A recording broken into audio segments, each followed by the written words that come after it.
am I doing here? Am I really just going to fold and let Emi pull ahead? I speed up. Second lap done quickly, and without ever considering it, I keep going. Emi looks back over her shoulder at me and grins. Still going? Wouldn't want you to think about a shape. Emi laughs without breaking her stride, no less, and speeds up even more. Well, if this is the way we're going to play things, I increase my own pace as well. I can feel my lungs burning, and my legs are starting to question just what the hell am I thinking. Lactic acid screams in my muscles, but I close my ears. I can't let myself fall behind, because that would be a loss. The rational voice in my head inquires mildly just when we start playing a game. I'd answer it, but I'm having a lot of trouble thinking of a present. She's so fast! How the hell does she keep... It's like a string pulling on my chest, a choking feeling of narrowing and pain. Before I can think of anything else, then, oh shit, the track disappears from under my feet. I stumble, one hand shooting down to clutch at my chest, the other hitting the track to keep me from falling on my face. Emi rolls around and her eyes widen. Hasao! She yells at me, sprinting from the other side of the track. What's wrong? Nothing, just... Keep your breathing steady. Calm down, don't panic. Don't panic. Do you need me to get the nurse? I close my eyes, shutting out the outside world. My heart struggles to regain its rhythm. Slowly the pain in my chest begins to subside. Soon it's gone like nothing happened. It was nothing. No, something happened here.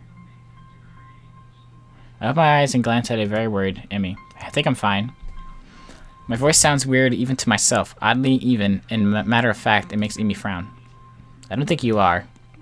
She seems to come to a decision and nod to herself. Right, you're coming with me. You've got to see the nurse. Emmy grabs my arm and drags me up. I feel a bit wobbly, but I refuse the shoulder Emmy offers for support. Honestly, I'm a little ashamed about my own weakness. I would really rather not have Emmy concerned about me, but it seems to be too late. Heck, I'd rather not have anyone concerned about my condition, though at this point, it seems to be too late for that as well. I'd like to be able to deal with this whole thing on my own, without being a bother to anyone else. While I'm wishing for things, I'd rather not have this condition in the first place. Nurse! He crashes into his office without knocking, but doesn't alarm the nurse in the least. Good morning, Sunshine. What's up? Sunshine. Anyway, he calmly sips from his coffee mug, but lays it down after following Emi's gaze to me looming in the doorway. Yasa, what brings you here? We were running and he stumbled over and started grabbing at his chest, and I thought I'd come and get you and make him... Damn, holy crap, I couldn't even read that. You said it so fast. Grabbing his chest and I thought I'd come get you and make him wait there, but he said, damn it, what the frig, I can't even read it. Easy there, Emi, calm down. Yasa, what happened? I don't know, we were running and then my chest started hurting like the time before, but it went away after a few seconds. I was just a flutter or something. The nurse frowns as if to say just a flutter is some kind of oxymoron. I didn't mean quite this when I suggested to get some exercise. We gotta be more careful. I was being careful, I just... Come think of it, I just got into a race with a member of the track team. Doesn't seem as well reasoned as I thought it would. You just what? Yeah, that is... I was racing Emi. Emi, is this true?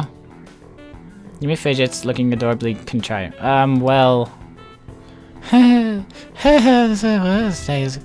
she can't seem to bring herself to say it aloud and merely nods. The nurse sighs and rubs his forehead with one hand tiredly.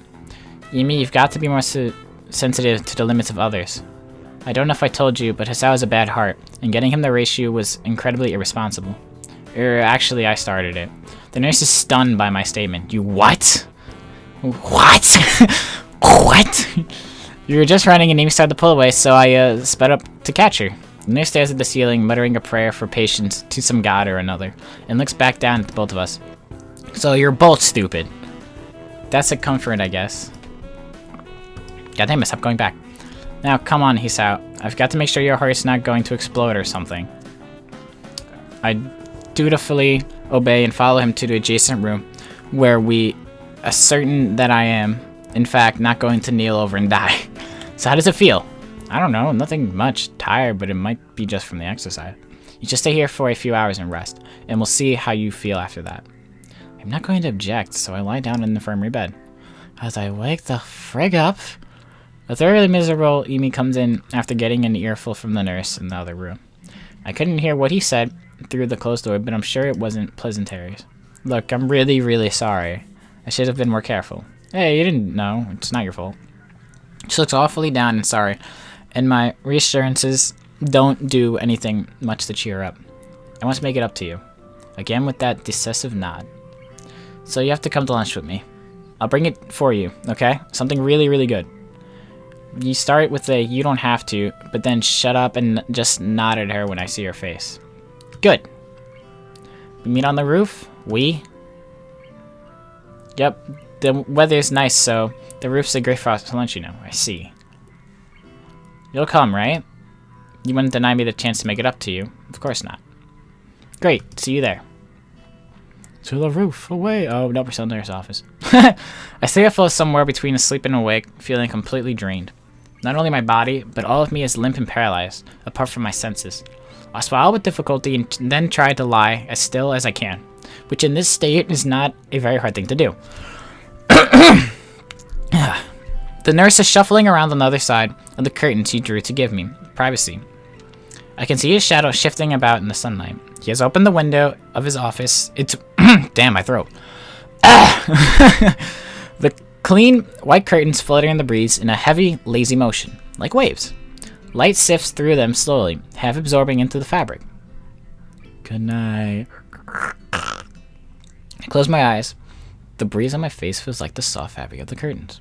I listen to the sound of my heartbeat for a moment, trying to shut out the sound of the nurse tapping away on his computer and my own heavy breathing. It's steady. Damn it. Not even a week and I end up like this again. I really screwed up this time.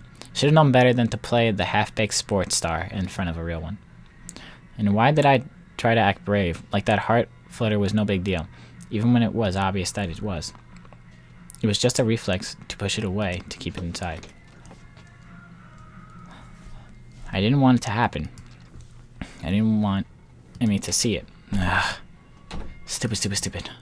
I have to be more careful or I will end up in the hospital again, or worse. That's my final thought before I give in to the tiredness. Good night, mother trucker. Wakey, mother trucker.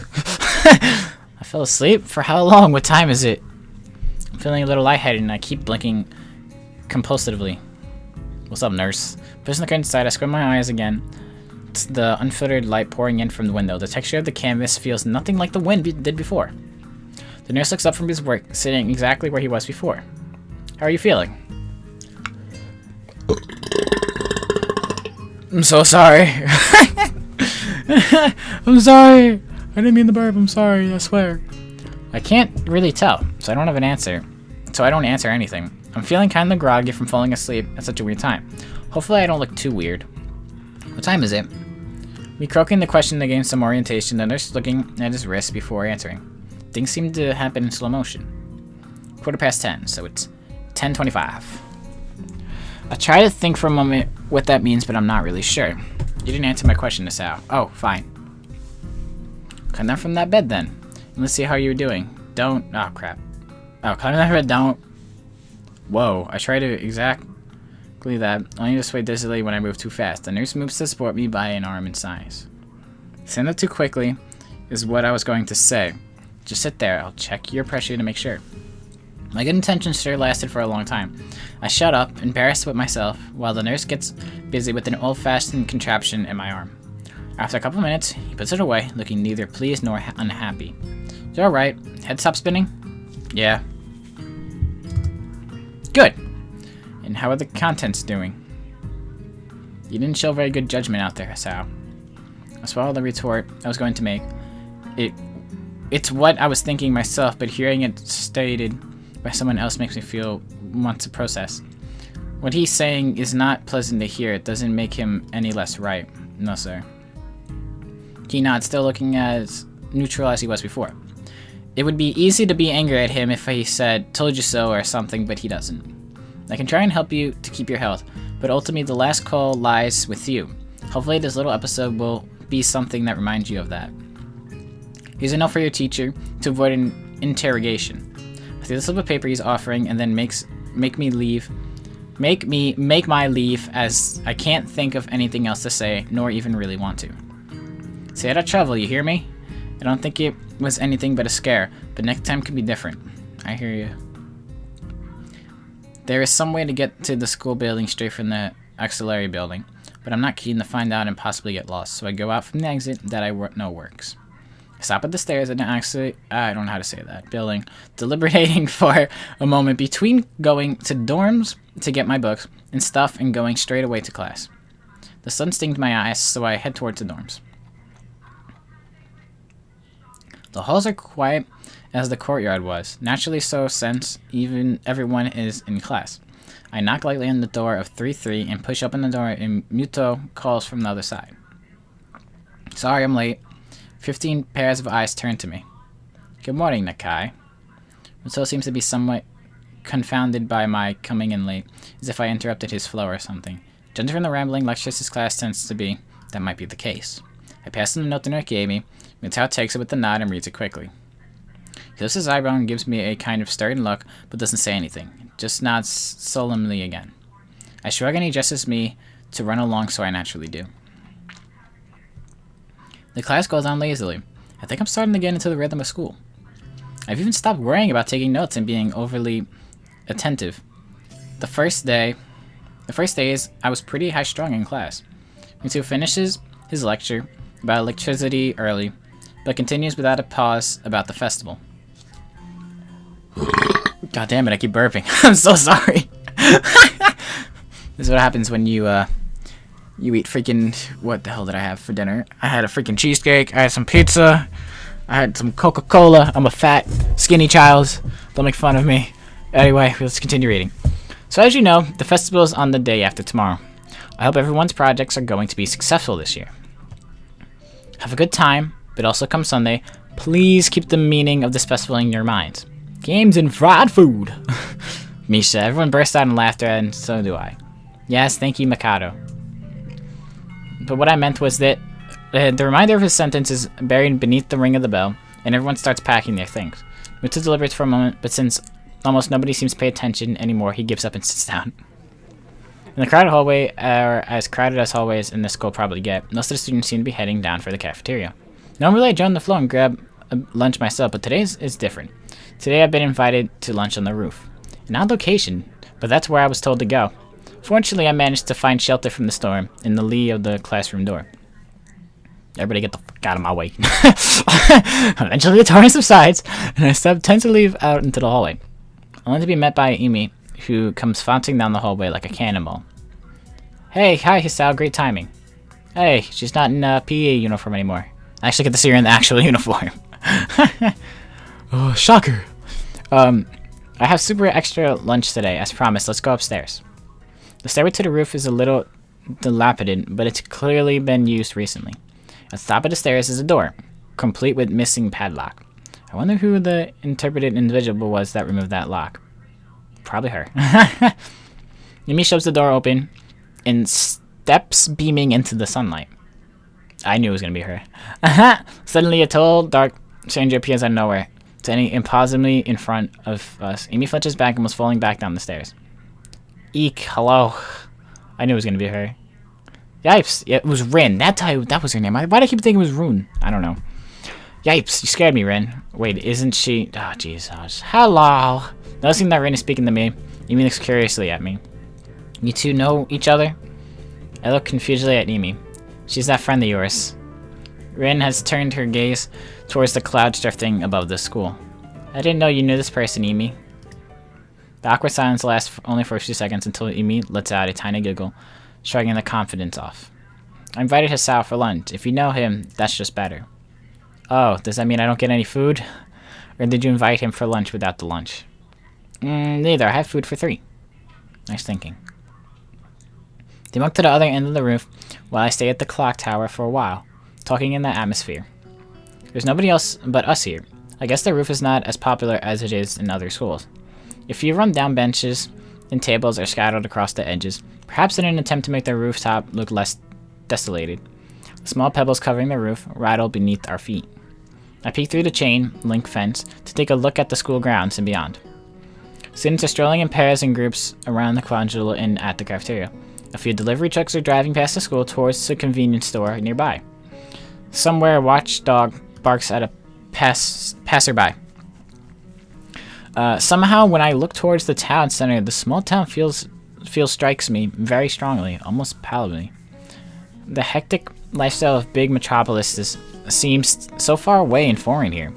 Nobody has to run to catch a bus, like their life depended on it, or get their senses overloaded by the neon lights and traffic jams. I feel surprisingly optimistic about this new life of mine. Looking at my new hometown, even if it's going to be mine for only one short year. Finding out about my illness and having to move away from home all came so suddenly I haven't had time to think how I feel about it. When I step out of the shadow of the clock tower to open, I feel warmth touching my back.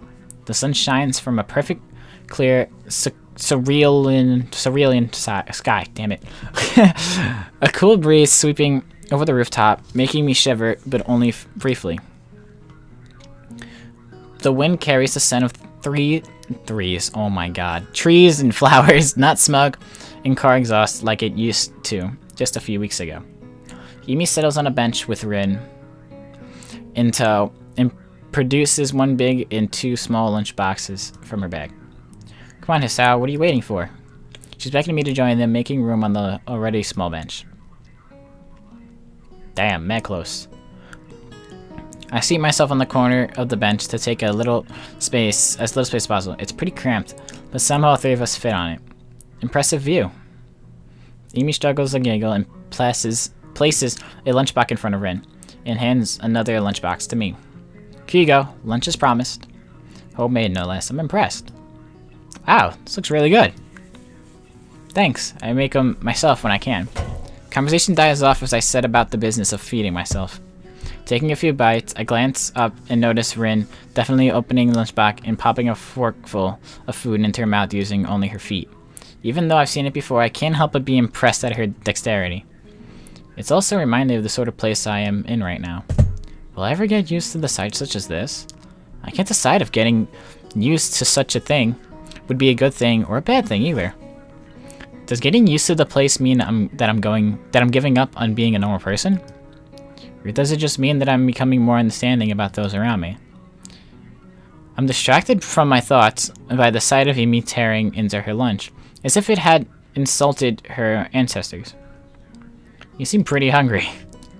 Emi looks up, mouth half full, and swallows before nodding. My morning run always works up my appetite, which is great because then I burn through lunch pretty quickly. It helps me keep my girlish figure. What would happen if you lose it? Would you become a man? I very nearly choke on my lunch trying not to laugh. The figure of speech. Does your figure have to run in the mornings too?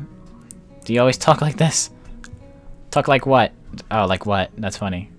I think that answers my question. Never mind. So, struggle to think of small talk and settle on the obvious question. How'd you two meet? Rin seems content to let Emi answer this question. Somehow in the housing department, the thought that we'd complement each other well, so we were assigned rooms next to one another. Complement each other? Like shoes in a suit. Huh? Emi giggles at my confusion. Put us together and we've got all of our limbs, get it? Oh! I get it. Okay, that took me a while. Yeah, because I didn't understand what the hell was going on either, so don't feel bad, Hisao. Don't feel bad, I had no clue what was happening. So I started helping Rin getting ready in the mornings, and that was that. I mean, you can't help someone get dressed every morning and not get along. I see. Rin chooses this moment to interject. I have trouble with shirts. Right, that seems fairly obvious. Really? Kind of. This isn't helping, but at least Emi seems to find the whole thing funny. That combined with the fact that Rin is genuinely curious makes me feel slightly better and yet confused.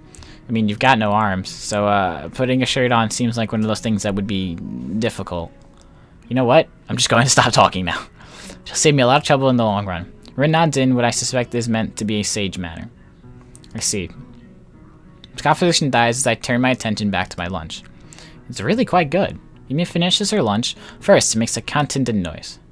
Ah, that was good. As she bushes herself with cleaning up her lunch, Rin speaks up. I'm thirsty. Oh, I almost forgot about that, sorry. With the flourish, she reaches into her bag and removes a trio of juice boxes. Better be clear. Oh, there's no... Damn it, there's no Kool-Aid. She tosses me that one that appears to be cranberry juice, one to Rin that appears to be some kind of strawberry milk.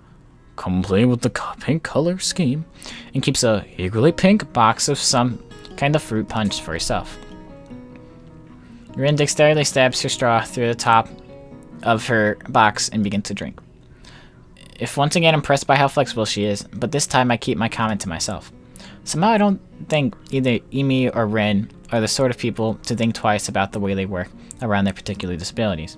Rin especially so. Indeed, she gives off the impression of being entirely unaware that she's missing any limbs at all.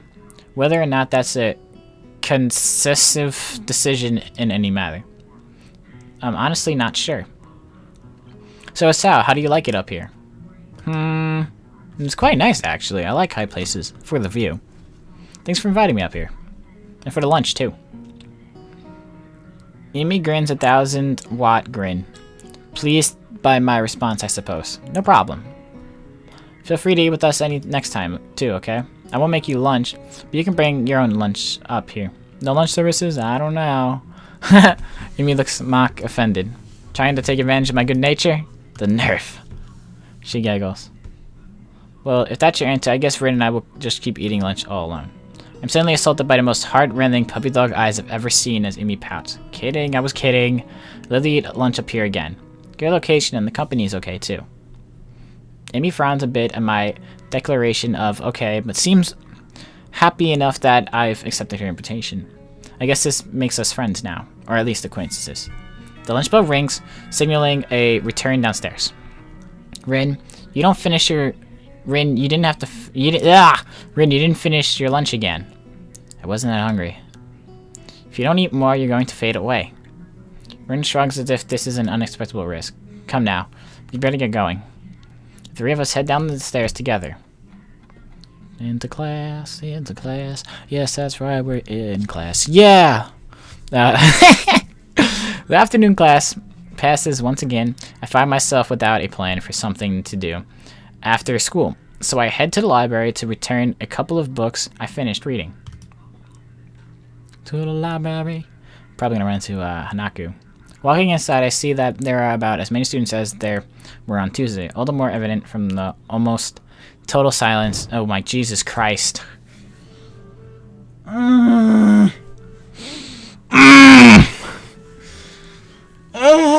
What's up with all these jump scares? I don't like it. You don't know what it's like, because I have these headphones in, so I'm not expecting these noises to just pop out of nowhere. Oh, god damn it.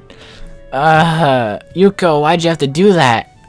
As I dropped the books I'd bought into the return slot in the counter, Yuko suddenly pops up from behind it, quite startling about the bang they make me as they hit the trolley next to her. Ah, sorry, Yuko. Didn't mean to startle you. No, that's fine. It happens a lot. I'm used to it by now. Can I help you? It's okay. I think I know where everything is. Thanks anyway. Suppose I'll grab another book or two while I'm here. There's not much else to do. And after reading so much during my stay in the hospital, it becomes a hard habit to break. I wander down to the fiction section towards the back of the library, scanning the bookshelves for anything that catches my eye. As I do, I look over the corner where Hanaku had been last time I was here, not really expecting anything to come of it. And there she is, I figured. Surprisingly though, she's there. Absorbed completely in a fairly thick book, I decide again intruding on her last time and get back to finding reading material. I should have went over and said hello.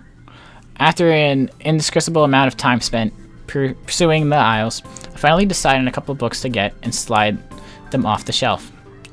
With a minimum of fuss, I quickly walk over to the counter, check out my books, and pop them into my bag as I walk out. By the time I leave the main building, sunset isn't far away.